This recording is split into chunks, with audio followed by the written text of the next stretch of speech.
Friends, ఎలా ఉన్నారు? అందరికీ వందనాలు. మేమైతే దేవుని కృప వలన చాలా బాగున్నామండి. ఈరోజు లంచ్ చూద్దామండి. ముందుగా రైస్ అండి, దాంట్లోకి ములక్కాడ ఎగ్ కర్రీ చేశానండి, బీరకాయ కర్రీ, రసం అండి, పెరుగు, ఇంకా అరటిపళ్ళు అండి. చిన్న మాట, అతిక్రమములను దాచిపెట్టువాడు వర్ధిల్లడు, వాటిని ఒప్పుకొని విడిచిపెట్టువాడు కనికరము పొందును. చూడండి, మనకి ఆది మానవుల దగ్గర నుంచి మానవ స్వభావం ఏంటంటే పాపాలను కప్పిపుచ్చటానికి వారు ప్రయత్నం చేస్తారు. అయితే తన తప్పులను దాచేవాడు విజయం పొందడు, కానీ వాటిని ఒప్పుకొని విడిచేవాడు ఏం చేస్తాడు? కృపను పొందుతాడు. మనిషి అన్నాక తప్పులు చేస్తాడు, చేయకు మానడు. కానీ చేసిన తర్వాత వాటికి రెండు మార్గాలు ఉంటాయి. ఒకటి, తప్పుని దాచిపెట్టడం.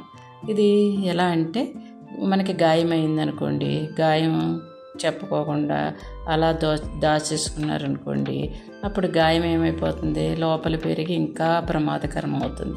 అదేవిధంగా మన తప్పులను దాచుకుంటే పాపం పెరిగి మన జీవితాన్ని నాశనం చేస్తుంది. ఇంకో మార్గం ఏంటంటే పాపాలను ఒప్పుకొని విడిచిపెట్టడం. అదే గాయాన్ని కనుక మనం డాక్టర్కి చూపించినట్లయితే ఆ డాక్టర్ మెడిసిన్ ఇచ్చో ఆపరేషన్ చేసో శుభ్రపరిచి ఆ గాయాన్ని మాన్పిస్తాడు. అలానే మనము దేవుని ముందర మన పాపాలని ఒప్పుకుంటే ఆయన క్షమించి మనకు కృపను అనుగ్రహిస్తాడు.